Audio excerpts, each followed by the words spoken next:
Saludos, jóvenes. Aunque el Evangelio dice que si uno va a un lugar es bueno sentarse siempre como al final para que después le digan así, vengan para adelante y así se ve como más bonito. Si ustedes pudieran acercarse un poquito más para acá. Sus profesores están dispuestos a darle un punto extra si ustedes se acercan más.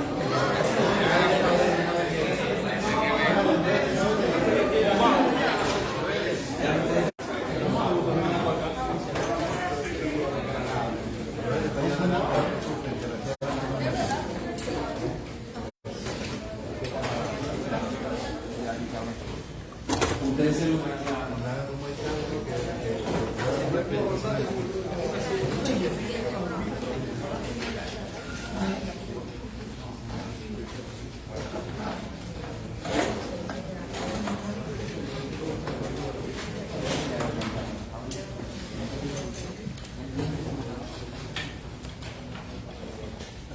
bien, pues para ser fiel al tiempo, a la hora, pues siéntanse todos ustedes bienvenidos a este conversatorio auspiciado por la Escuela de Teología, que es pues, en la que ustedes pues, reciben algunas materias aquí con sus profesores. Es este conversatorio sobre el pensamiento teológico de Joseph Ratzinger, Benedicto XVI. Entonces, pues para darle, para poner nuestro encuentro en manos del Señor, como siempre lo hacemos, todo lo que tiene que ver con nuestra fe, vamos a invitar al Padre Osvaldo para que tenga la invocación de inicio.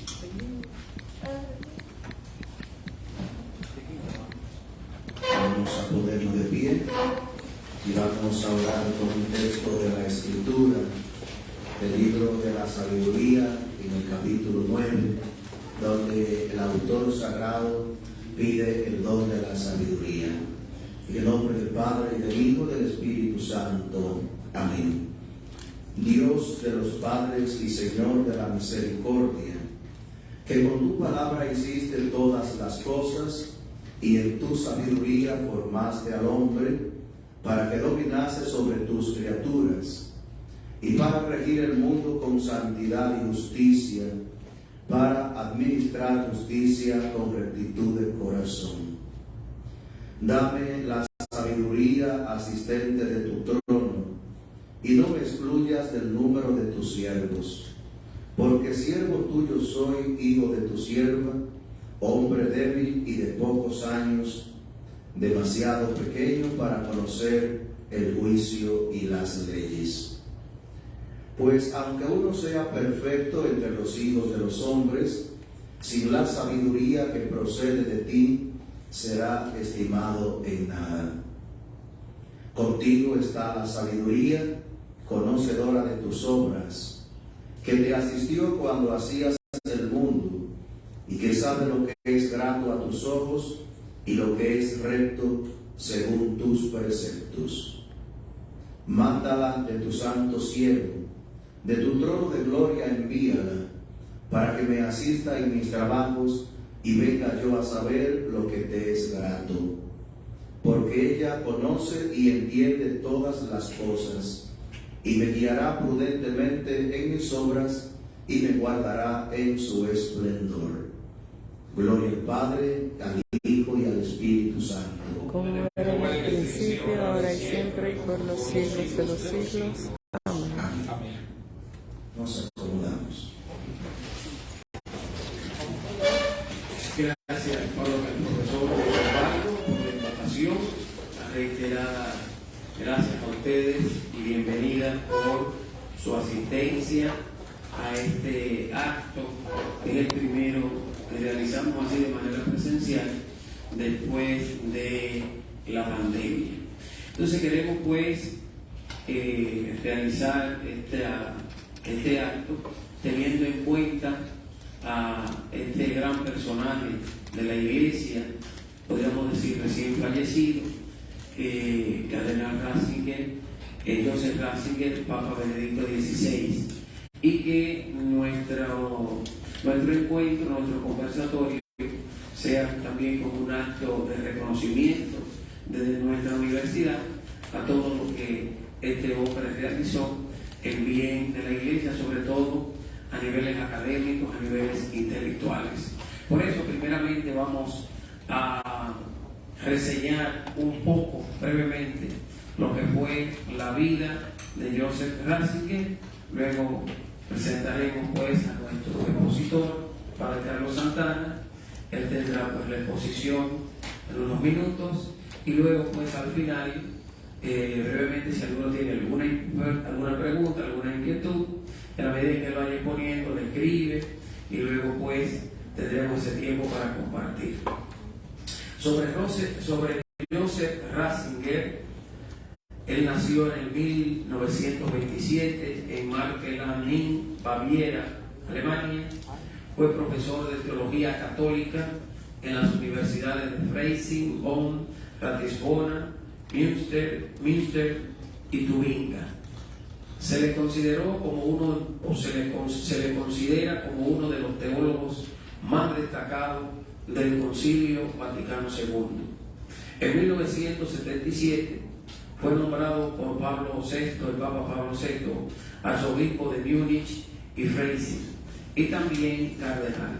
Más tarde, en 1981, Juan Pablo II lo nombró prefecto de la Congregación para la Doctrina de la Fe, suprema instancia para la promoción y defensa de la doctrina de la Iglesia.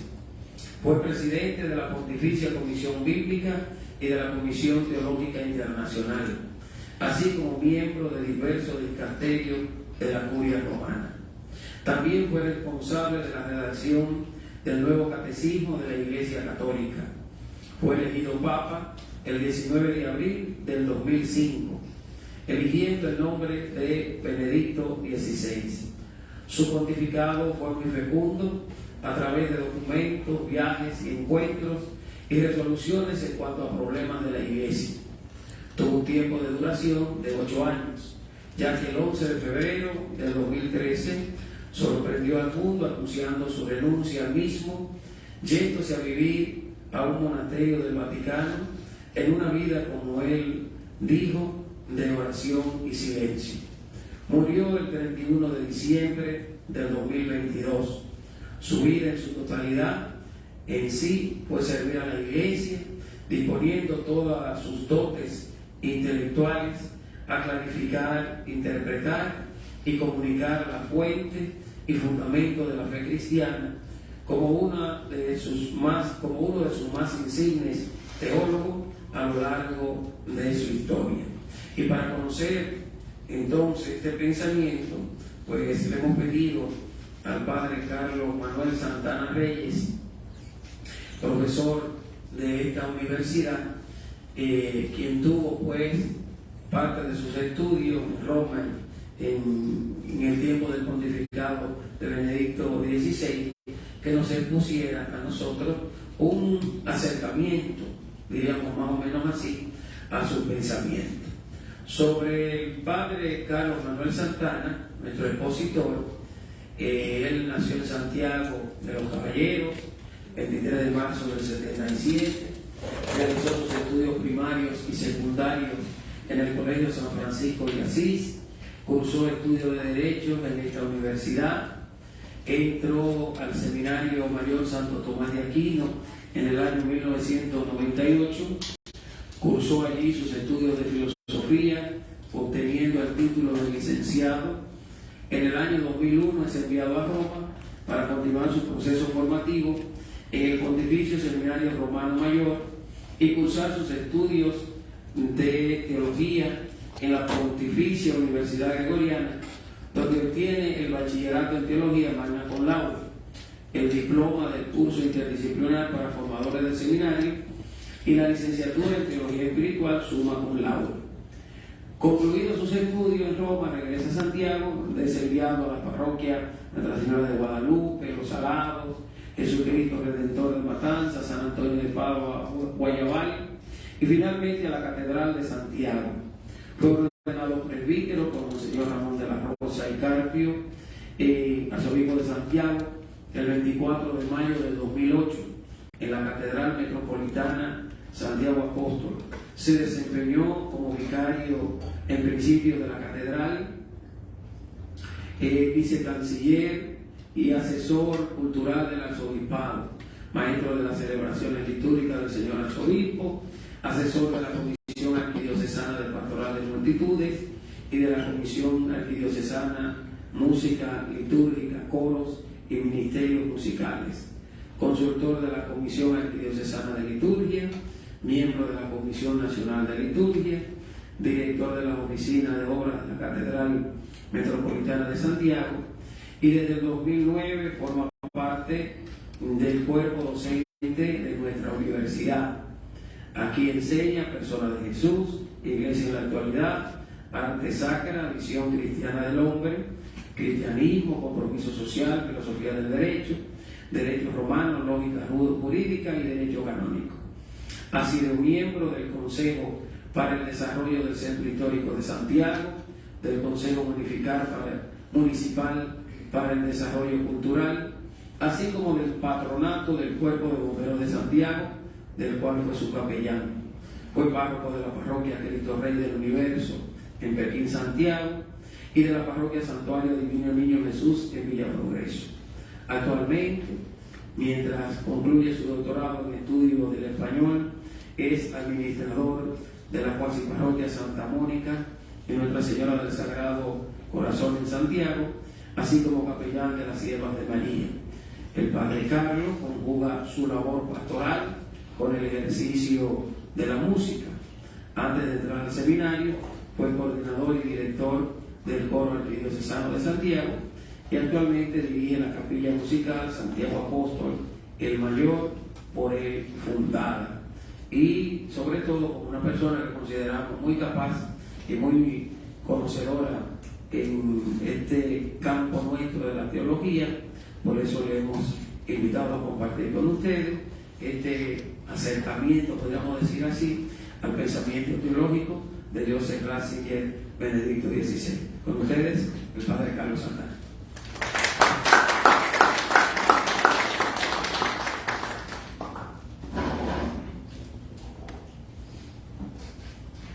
Faltó decirle, el padre William faltó decir que él fue profesor de Persona de Jesús también.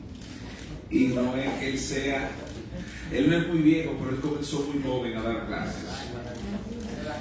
Padre William, yo le voy a pedir que por favor se ponga a una esquina para que los muchachos puedan ver algunos de los esquemas que tengo preparados para ustedes. Fíjense, Joseph Ratzinger es un personaje pero muy fascinante, especialmente para todos los que estamos metidos en este mundo de la teología. El padre William nos daba algunos datos de su biografía que podemos nosotros dividir en 4 etapas fundamentales. Su etapa como profesor de teología, como teólogo, luego su etapa como arzobispo en Múnich, su etapa como prefecto de la Congregación para la Doctrina de la Fe y su etapa como papa. Sin embargo, en este nuestro conversatorio nosotros nos vamos a referir a las primeras 3 etapas, a su producción teológica, mucho antes de ser sucesor de Pedro. Y esto por las implicaciones que conlleva desde el punto de vista de la fe el ocupar la sede de Pedro, la sede del sucesor de Pedro. Porque mientras que uno es, digamos, un simple mortal, un teólogo, tus opiniones pueden ser cuestionadas, tus opiniones pueden ser observadas, porque lo haces libremente, claro, sujeto a lo que es la tradición de la iglesia. Pero una vez que te conviertes en papa y tú hablas, sea de manera solemne o alguna enseñanza en particular sobre algunos temas específicos, entonces esa enseñanza se convierte en magisterio, sea solemne, sea ordinario. Entonces los que nos llamamos católicos tenemos la obligación de prestar obediencia, de asentir con religioso obsequio a eso que ya el Papa, con la asistencia del Espíritu Santo, ha enseñado a la Iglesia.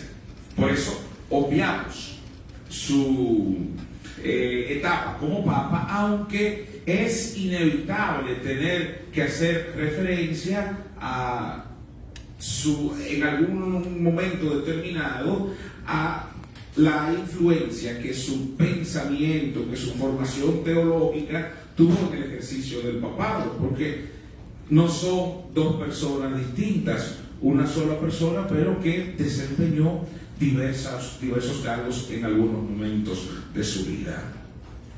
Para nosotros poder entender su pensamiento, tenemos más o menos que situarnos en el contexto histórico.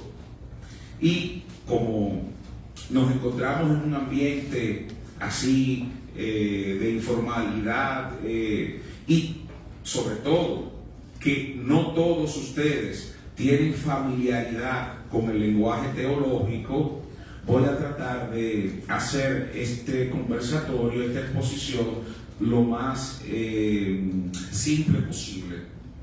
Y para poder comprender el pensamiento de este hombre maravilloso, un intelectual de gran fuste, considerado como uno de los humanistas más grandes de todo el siglo XX, porque no solamente se movió en el campo de la teología o de la filosofía, sino que tenía conocimientos muy vastos en todas las humanidades, en el ámbito de la política, en la sociología, en la historia, pero también era artista, músico, y tenía una gran sensibilidad hacia todo lo que eran las bellas artes, la literatura, la poesía.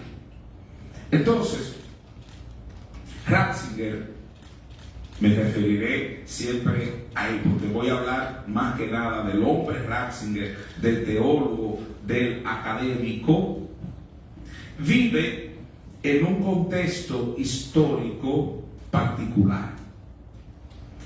No solamente desde el punto de vista político, nace en la Alemania de finales de los 30, cuando ya estábamos a las puertas del nacionalsocialismo, y en parte, o sea, prácticamente le tocó vivir toda esa experiencia tan dolorosa, no solamente para Alemania, sino también para la humanidad.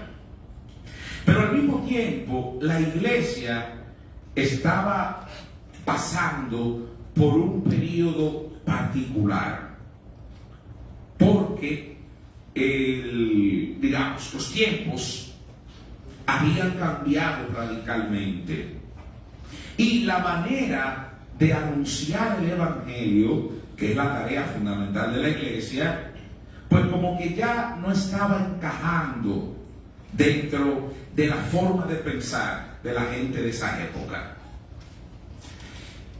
Muchos teólogos, o sea, muchos estudiosos de la religión, de cómo Dios va actuando en la cotidianidad, en la historia, en el día a día, se cuestionaban acerca de la manera como la Iglesia estaba llevando su tarea evangelizadora, cómo la Iglesia celebraba su liturgia y sobre todo cómo la Iglesia se relacionaba con el mundo.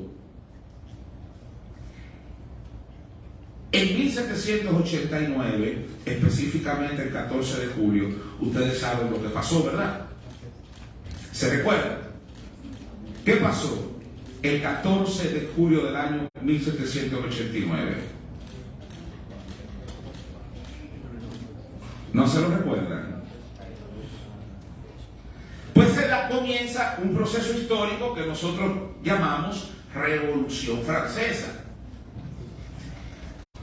que viene precedido por un fenómeno filosófico, cultural, llamado ilustración, donde se pone la razón al centro de todo y se niega la existencia de Dios.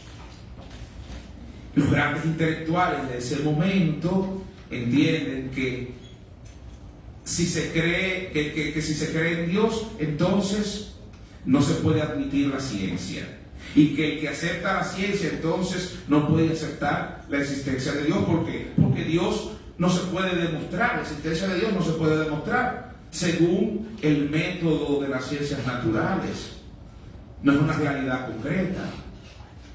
Y comienza todo este proceso de libre pensamiento.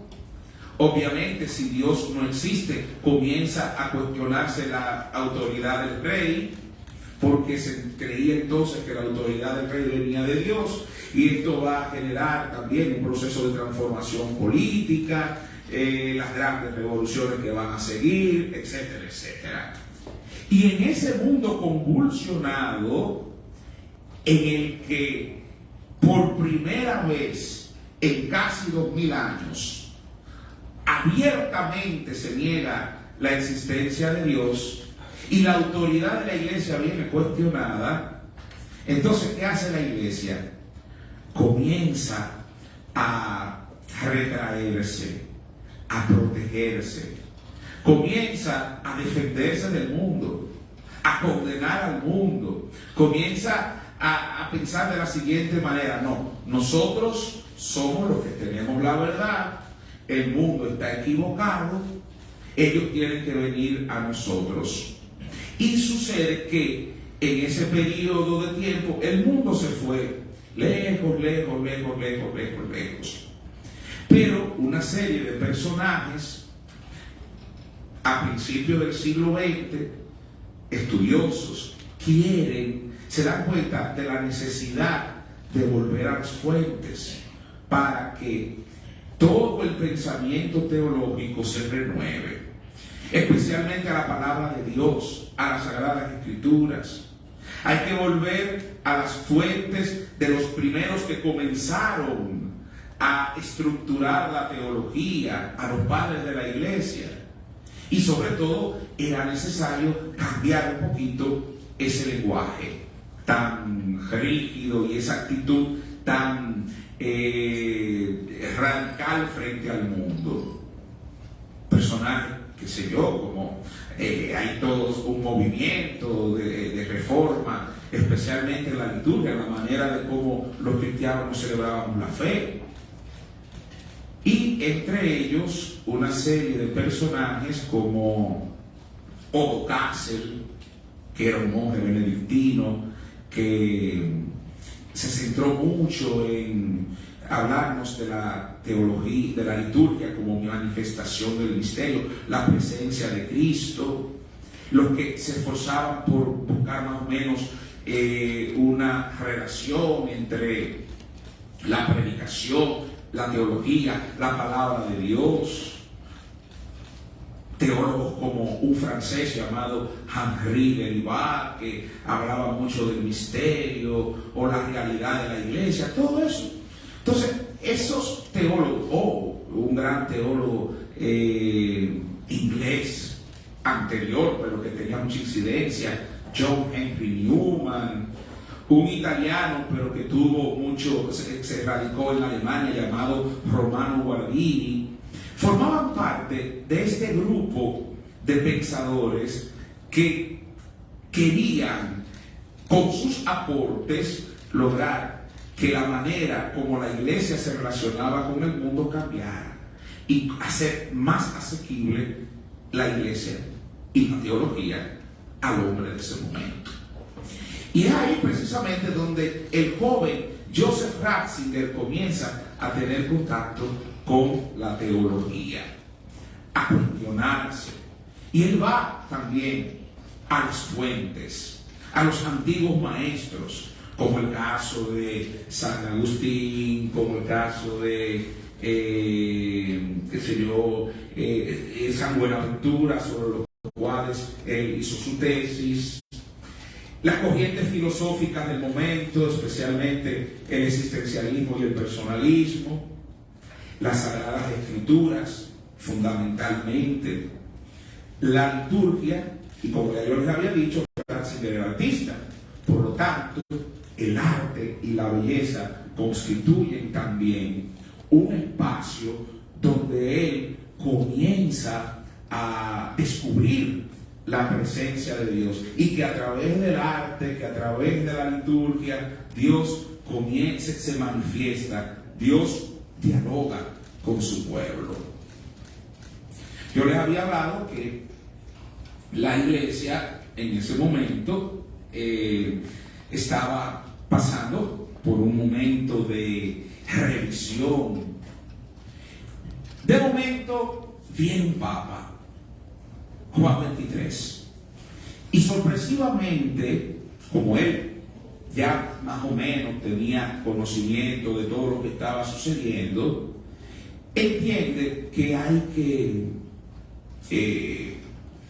hacer algo para que la iglesia adecue su manera de predicar, su manera de actuar al hombre de hoy. Entonces, convoca a un concilio, llama a los obispos del mundo entero a Roma para que allá entonces discutan acerca de cómo la iglesia tiene que primero definirse a sí misma y luego cómo va a relacionarse con el mundo. Al Concilio Vaticano II llegan tres mentalidades. La primera, los más conservadores, los que entendían que no, que las cosas tenían que quedarse como estaban, que la iglesia tenía la razón, que la iglesia tenía la verdad. El problema era el mundo. Y entonces ese grupito quería simplemente establecer una serie de condenas al mundo moderno. Había otro grupito contrario, que entendía que todo lo que había pasado en la iglesia en estos 2000 años no servía, y planteaba la tesis del borrón y cuenta nueva. Todo lo del pasado está dañado, no sirve, hay que cambiarlo, es un problema. La iglesia se dañó porque con su estructura jerárquica, incluso en ese momento un teólogo francés más o menos que murió en la primera mitad del siglo XX, Alfred Lois, decía: Jesucristo predicó el reino y lo que vino fue la iglesia. Mucha gente entendía la iglesia como una gran desgracia, que la iglesia había dañado la obra de Jesucristo y que había que acabar con todo eso del pasado. Y había una tercera corriente, más o menos, que entendía que sí, era necesario un cambio, pero no se podía prescindir de toda la experiencia del pasado, que aquí había que buscar un equilibrio entre lo antiguo y lo de ahora, las necesidades de ahora. Y ahí estaba un cardenal, un obispo de Freising. Ese obispo, Frings, se llamaba Frings, Joseph Frings, se llevó al Concilio Vaticano II como experto a un joven profesor de teología que se situaba más o menos en esa misma línea. Él estaba más o menos buscando, investigando acerca de la iglesia y su noción como pueblo de Dios en San Agustín, la teología de la historia en San Buenaventura, o sea, la manera como se veía la historia. Y este muchacho, que tenía muchas ideas renovadas, contribuyó decisivamente a la reforma del modo como en ese momento la iglesia concebía la teología y su relación con el mundo. Hay que entender lo siguiente, muchachos, y es que la teología, o sea, la manera de acercarse a Dios, cómo se piensa a Dios, la manera de buscar identificar esos modos concretos, cómo Dios se manifiesta en la historia, cambia según las épocas, según la mentalidad de la época. Lo esencial no cambia, se mantiene, pero obviamente cada época tiene una mentalidad. Entonces, el joven teólogo Ratzinger comienza a ir poco a poco tratando de conciliar lo del pasado con lo nuevo y sobre todo ir superando una manera de verse a sí misma de la iglesia. Por ejemplo, durante los últimos casi 500 años, la iglesia había asumido una actitud reactiva. Yo les hablaba del iluminismo, pero antes había estado la reforma protestante. Y la iglesia, para reafirmar su supremacía, recurre a una serie de nociones teóricas. Y una de ellas era la sociedad perfecta.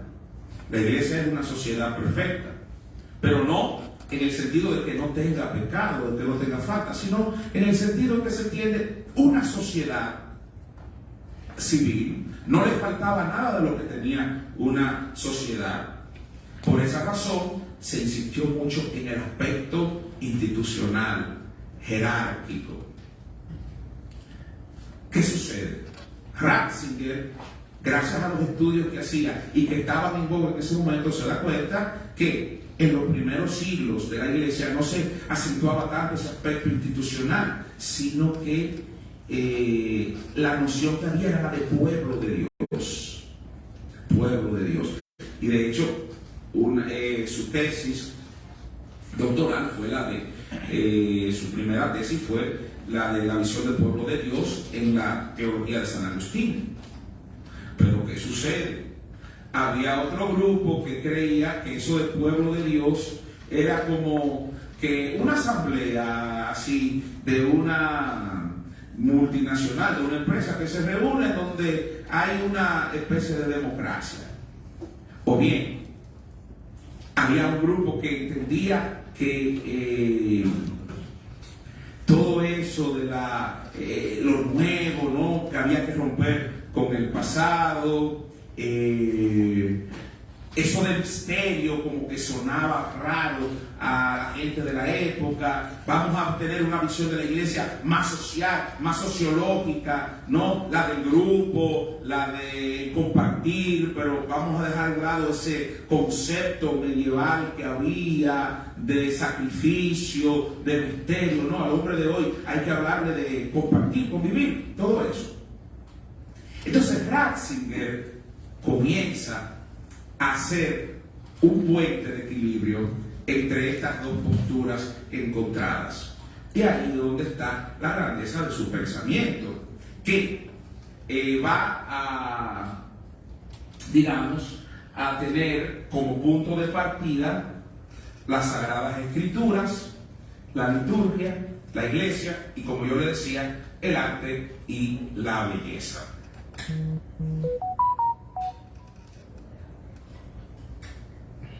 Ratzinger se había formado, en esa época estaba muy de moda, digamos, una corriente, la visión histórico-crítica, el método histórico-crítico que había establecido que había que estudiar la Biblia de manera científica. Entonces, se dejaba a un lado todo lo que había sido la interpretación espiritual, la interpretación de los padres, etcétera, etcétera. Entonces, como que había hecho una ruptura, ¿no? Se acentuaba más lo concreto y bueno, él dice, no, hay una unidad, no podemos nosotros leer la Biblia solamente desde lo científico, tenemos que tomar en cuenta también toda la tradición, la predicación de los apóstoles, de los padres. Y entonces él instaura lo que llamaríamos una visión integradora, o sea, una hermenéutica de la fe que va más allá de la interpretación histórica. Ah, no, pero que lo que quiso decir ese texto de la Biblia, ese texto del Evangelio fue esto. Ah, no, que eso no fue lo que quiso decir. Ah, que si Jesús dijo, no dijo aquello. Entonces, no dice Ratzinger, no, espérense. Tenemos, sí, que recurrir a lo que nos dice la ciencia bíblica con los recursos que se tienen actualmente, pero sin dejar a un lado la influencia de los padres. Por eso su teología tiene una perspectiva integradora. Entonces él insiste en que se estudie la Biblia utilizando los nuevos métodos, pero también se necesita la razón y la fe para completar esta visión. La liturgia, o sea, la manera como nosotros los creyentes celebramos la fe. Él parte de ahí también, porque él entiende que si la iglesia quiere comprenderse a sí misma, tiene que ir a la liturgia, a la manera como se celebra su relación con Dios. Y que la liturgia tiene que reflejar el misterio que está contenido en ella, o sea, la presencia de Jesús. Que la liturgia no es solamente, como querían muchos en ese momento, puntualizar algo sociológico, vamos a juntarnos. Incluso eso hasta en el arte sacra se ve. ¿Cómo cambia ese sentido? O sea, antes de la reforma litúrgica del Concilio Vaticano II, recuerden, se le daba más sentido a la belleza, a la estética, pero las iglesias, muchas de las iglesias que se construyeron después del concilio parecían más un almacén de tabaco que otra cosa. Entonces dice, no, se tiene incluso también todos los abusos que se fueron cometiendo. Y él dice, no, la liturgia es ante todo concepción del memorial de la Pascua del Señor, tiene que manifestar el misterio. Tercer lugar, la iglesia, el pueblo de Dios, que es el cuerpo de Cristo. Entonces, Ratzinger nos presenta una eclesiología de corte teológico, que superara toda esa visión sociológica y horizontal. La iglesia tiene su origen en la Trinidad, pero llega a la humanidad. Es el pueblo de Dios, pero recordemos, no podemos olvidarnos de su origen divino. Y esa iglesia se hace en la Eucaristía, que es signo de comunión. La iglesia es misterio y sacramento de comunión y manifiesta a los hombres la salvación que Cristo vino a traernos. Sí, es pueblo de Dios, pero también es el cuerpo místico de Cristo. El arte y la belleza, como yo les decía, él era artista y también en el arte y la belleza había encontrado también un modo para poder encontrar a Dios. ¿Cuáles son los fundamentos de su pensamiento teológico? Voy a utilizar un lenguaje, he utilizado un lenguaje de San Ignacio en los ejercicios espirituales, principio y fundamento. Acabo de mencionar los principios, los puntos de partida de su reflexión teológica. Ahora vamos a ver los fundamentos de su pensamiento. En primer lugar, Jesucristo. Si no hablamos de Jesucristo, entonces ¿para qué estamos aquí? Si la misión fundamental de la iglesia, ¿cuál es? Anunciar a Jesucristo y hacer presente en el aquí y en el ahora el mensaje de Jesucristo. Esa es la misión fundamental de la iglesia. Y Jesucristo es la razón de ser de nuestra fe. Pero ¿qué sucede? Yo les había hablado de una corriente llamada visión histórico-crítica que se fundamentaba mucho en los aspectos materiales, en la historia y en todo eso, en lo científico. Y se había dado una especie de división en la figura de Jesús. Muchos acentuaban el aspecto histórico del hombre Jesús, dejando a un lado su connotación de Salvador, de Mesías. Esa ruptura, ¿no?, que yo les hablaba, esa dialéctica, como le llamamos nosotros. Entonces, espérense, no puede haber una separación, porque el mismo Jesús, hombre, que vivió en un momento específico de la historia, en un lugar determinado de la geografía de este planeta, es también el Salvador. Entonces no podemos disociar, separar el hombre del Salvador. Y ese es el verdadero Dios y verdadero hombre que se ha encarnado, que ha muerto, que ha resucitado para salvarnos y que tiene una centralidad en la salvación de la humanidad, que Él es el único mediador en la salvación y que solamente Él salva porque Él es Dios, que Él no es un profeta o un genio religioso como Buda, como Mahoma, sino el Hijo de Dios hecho hombre por nosotros y para nuestra salvación. Y en línea con su reflexión en torno a la figura de Cristo, no podemos dejar a su mamá.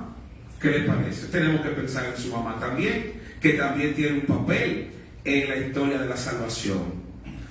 Ahora bien, a Ratzinger le preocupaba una cosa. Él veía que nosotros, los católicos, como que nos quedábamos demasiado en ese aspecto romántico, devocional, con respecto a la Madre de Jesús, y no profundizábamos en el sentido bíblico, teológico de la figura de María. Por eso, Él nos presenta un estudio, una reflexión acerca de la Madre de Jesús desde una perspectiva bíblica y teológica.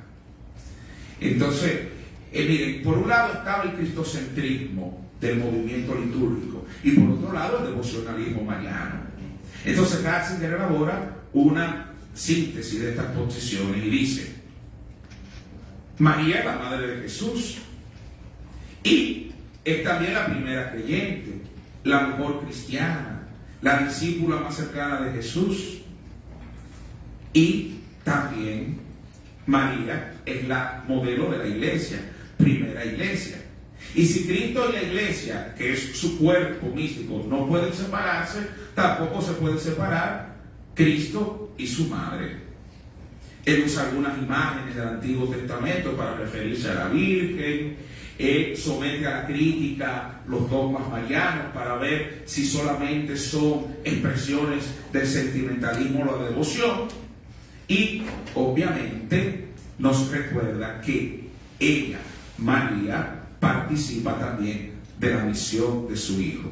Ella, que es la hija de Sion, la Madre de Dios, la primera iglesia y la madre de todos los creyentes. Y luego también pondrá al centro de su reflexión la persona que es el sujeto de la fe, el que cree. Y obviamente, a partir de la consideración de que nosotros somos creados a imagen y semejanza de Dios, pues entonces también llevamos a semejanza de Cristo y de la Trinidad un rostro. No somos un número cualquiera. Nosotros estamos anclados en el amor, en la verdad. Y esta idea cristiana de Dios reúne en sí tanto la unidad como la multiplicidad. O sea, Dios, recordémoslo, es uno y trino, una sola esencia divina, pero trino en personas. Así también nosotros, los seres humanos, si bien es cierto, somos cuerpo, somos alma, somos espíritu. Y es ese ser humano el que cree, pero también el que espera, el que aguarda esa manifestación definitiva del poder de Dios, que es el sentido de nuestra esperanza. Y atención, no es que el momento futuro que nosotros esperamos es una realidad utópica, o sea, que no se pueda cumplir. No. Él utiliza mucho, él le preocupa mucho esto de la esperanza, cómo nosotros los seres humanos vivimos esa esperanza y cómo se va manifestando a lo largo de la historia. Y cómo esa historia de salvación actúa en el presente, en el hoy que vivimos cada uno de nosotros. Y por eso él recupera las categorías de progreso, de futuro, de esperanza, pero siempre con su raíz en la eternidad y su fundamento en Cristo Jesús. Al hablar de la eternidad y de la resurrección del cielo y del infierno, Ratzinger mantiene siempre ese esquema dialogal, personalista, comunitario, y nos invita a ver al futuro con esperanza. Y su caballo de batalla, el diálogo entre fe y razón. No hay oposición entre razón y fe. El creyente no es, o sea, la fe no es un acto irracional. El creyente también tiene que asumir una actitud crítica, porque no. La fe es un acto teologal, o sea, en Dios, creemos en Dios, pero es personal, es eclesial, porque también se cree en la iglesia, y es sacramental también. Y nos recuerda que tiene que haber una armonía entre fe y razón. Le va a apasionar la verdad también. De hecho, cuando es elegido papa, va a asumir como lema cooperadores de la verdad. Y él va a seguir. Para él, ¿cuál es la verdad? Cristo. Y la va a defender siempre, radicalmente. Y esa verdad encontrará, digamos, acogida en el amor. De manera que él entiende que que hay un vínculo indisoluble entre amor y entre verdad. Y esa verdad, que es Dios, nos ama, y por eso tenemos nosotros capacidad de amar.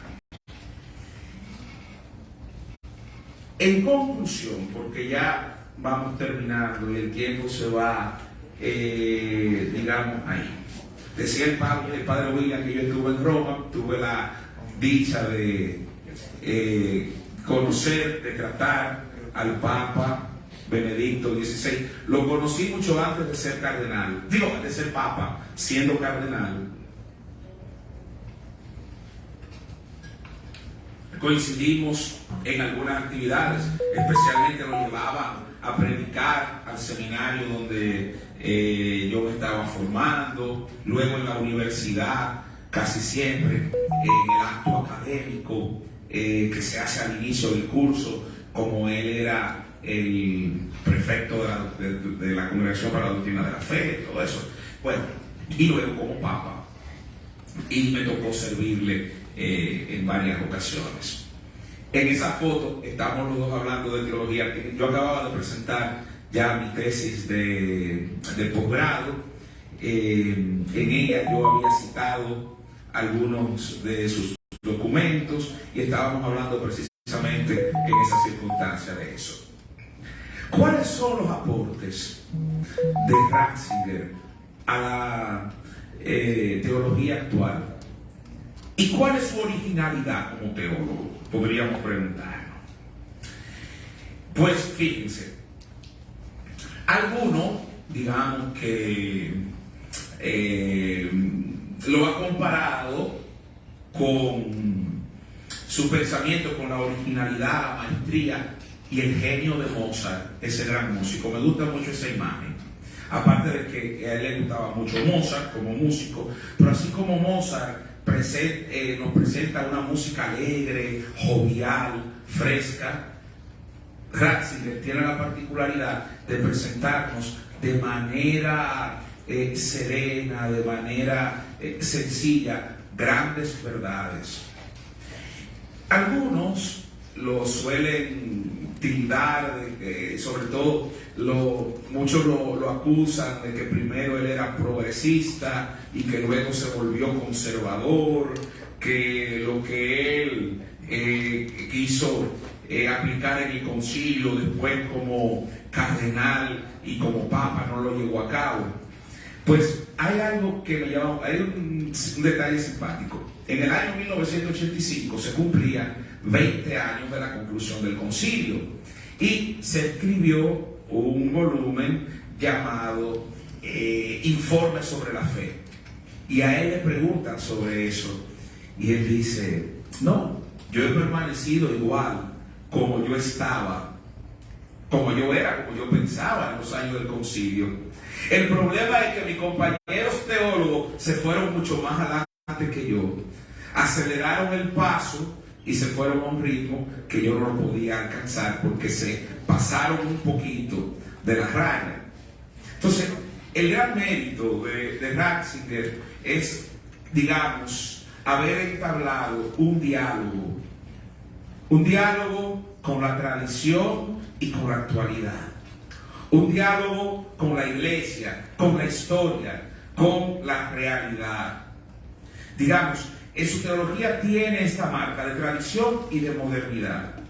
Vale el criterio de fidelidad a la tradición y el criterio también del magisterio de la iglesia. Él no desdeña, o sea, no hace menos al rico tesoro de la tradición de la iglesia. Él no es un teólogo en solitario, o sea, él no mira la realidad solamente desde un lado, no. Digamos, es una realidad, una visión holística, global. Y él, justamente, tiene también el mérito de tomar como fundamento, pues, la escritura, la liturgia, la persona, la iglesia, la razón, la teología, desde una perspectiva actual, pero enraizados también en la tradición. Y temas como María, el ministerio, las religiones, la relación entre la iglesia y el mundo, tienen que ser vistos en la continuidad de la renovación de la iglesia. Y a pesar de no haber, digamos, hecho, como él mismo lo reconoce, una teología sistemática propiamente dicha, pues él realmente nos ha presentado un desarrollo, llamémosle sinfónico, unitario, de su reflexión sobre la fe, sobre la doctrina cristiana, los cuales giran en torno al amor, a la verdad, a la belleza, que son encarnados en la persona de Jesucristo. Por eso, su gran aporte al pensamiento teológico actual es haber logrado ese punto de equilibrio entre la tradición y la actualidad, entre lo perenne y lo contingente, en obediencia a la enseñanza de la iglesia y también en apertura al diálogo con el mundo moderno, con el mundo de hoy. Ese fue el pensamiento así, a grandes rasgos, de nuestro teólogo Joseph Ratzinger, Benedicto XVI.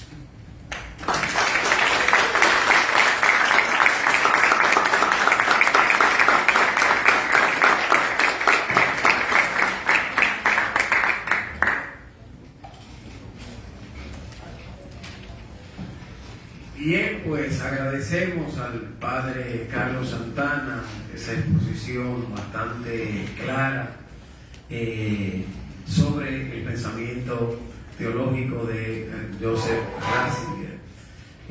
Yo recuerdo un libro de Joseph Ratzinger, tuve el privilegio de leer, otro de consultar, que se llama Escatología, precisamente, que si alguien quiere clarificarse en cuanto a lo que nos espera, y que alguien que se lo explique bien, más o menos a partir de esos presupuestos que señalaba el padre Carlos, es decir, solamente tiene que abordar ese libro y lo entiende pues perfectamente, y sobre todo crece ese elemento que era muy propio de él, que señalaba también Carlos, sobre la esperanza, el elemento de eternidad y todo eso.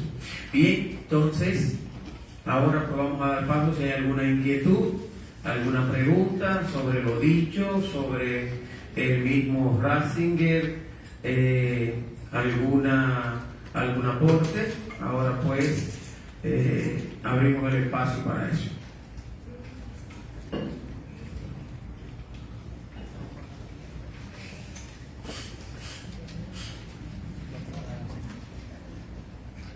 Con respecto a ese libro que mencionaba el padre William, Escatología, es curioso. Yo culminaba diciendo que él no elaboró una teología sistemática, porque en toda teología hay como un guión, unos temas específicos que hay que tocar de manera estructural. Su producción era muy variada, así, un artículo, una conferencia, pero el único tratado teológico que él escribió, así propiamente dicho, fue ese tratado de escatología, que justamente pongo la portada ahí porque justamente esa y también su introducción al cristianismo fueron sus obras más famosas.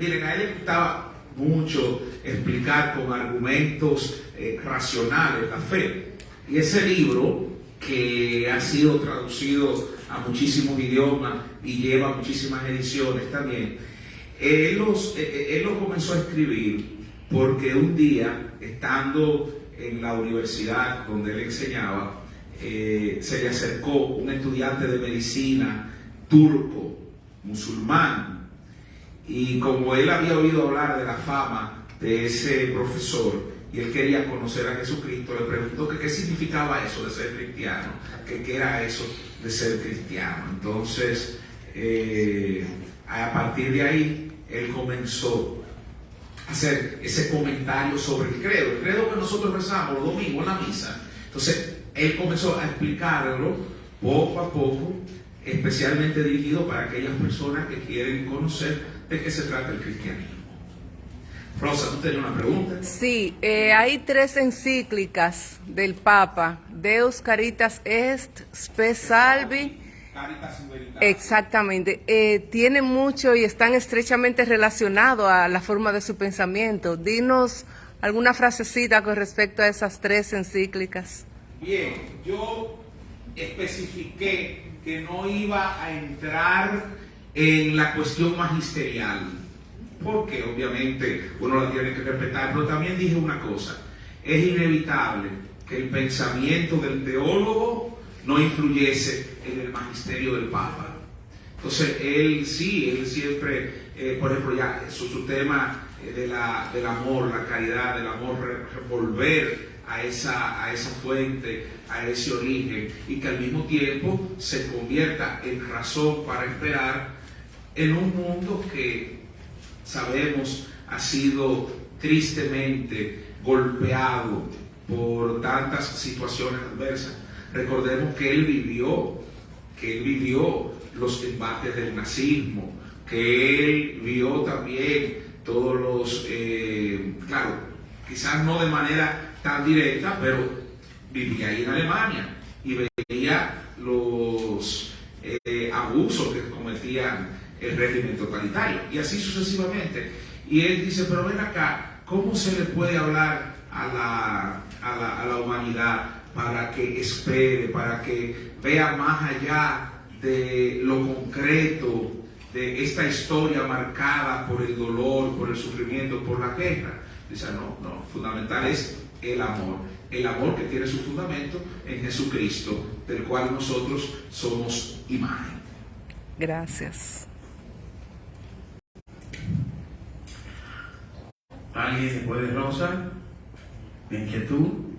Adelante. ¿Cree usted que la iglesia actualmente necesita alguna reforma, algún cambio para, vamos a decir, llamar más la atención al hombre de hoy, ya que sí ha habido un cambio? Sí, la iglesia siempre necesita cambio. De hecho, los padres conciliares, o sea, los obispos que, asesorados también por los expertos del concilio, dijeron una frase interesante, que en sí no era de ellos, o sea, la retomaron de los padres de la iglesia, de los anteriores. Dice, una expresión en latín dice, ecclesia semper reformanda, o sea, una iglesia en continua reforma. La iglesia siempre tendrá que ir actualizándose, especialmente los contenidos de su predicación a las necesidades del hombre de hoy. Y de hecho, podemos advertir que estamos viviendo un proceso de transformación.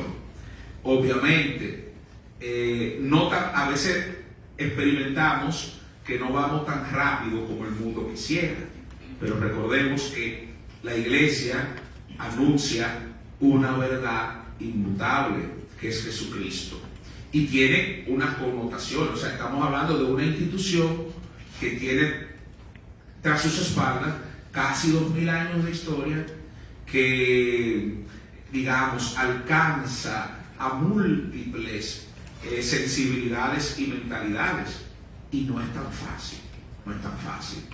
Creo que en la actualidad todos somos testigos de ello. El Papa Francisco ha querido ir, digamos, actualizando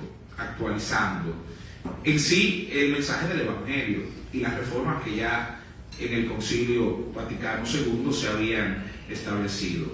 Pero la Iglesia siempre tendrá necesidad de reforma. ¿Algún otro? ¿Otra?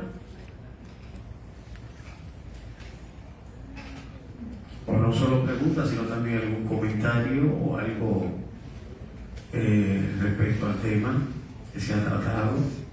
¿Sí? ¿Cree usted que la derrota del nacionalsocialismo fue influyente para que su manera de pensar fuera un poco más moderna? Que la derrota del nacionalsocialismo influyese en su manera de pensar. Mira, es algo que no me he detenido a pensar. Sí, es claro, o sea, que los abusos y sobre todo el desencanto que dejó en la gente todo ese mal causado por nacionalsocialismo lo motivó, como ya yo decía, a reflexionar acerca de la esperanza y la centralidad de Jesucristo frente a los totalitarismos, y sobre todo digamos, a reafirmar eso que yo decía, solo Cristo salva, frente a las pretensiones mesiánicas que no solamente el nacionalsocialismo, después vino el comunismo también, que iba más o menos en la misma línea. Estas pretensiones de mesianismo que estos sistemas políticos tenían, ¿no? Entonces, frente a eso, no, solo Jesús es el que salva. Y tenemos en él la esperanza de que un día toda esta maldad, toda esta fealdad que estamos viviendo se transformará. ¿Alguien más? Sean los alumnos, los profesores.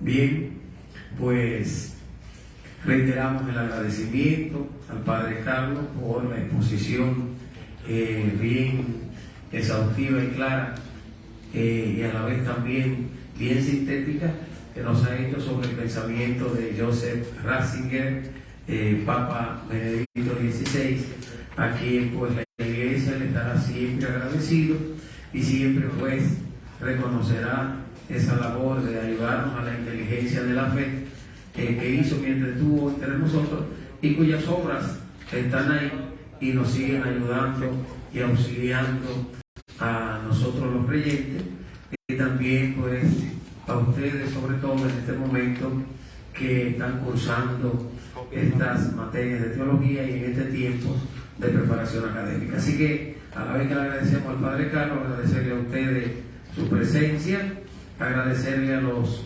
profesores que se han hecho presentes y que lo han movido ustedes hasta acá, y que ellos cumplan con lo que les prometieron, ¿verdad? Eso es importante. Así que muchas gracias, Carlos, a ustedes, y que el Señor te los bendiga, y seguimos profundizando y conociendo pues estos grandes personajes de la fe como Joseph Ratzinger y Benedicto XVI.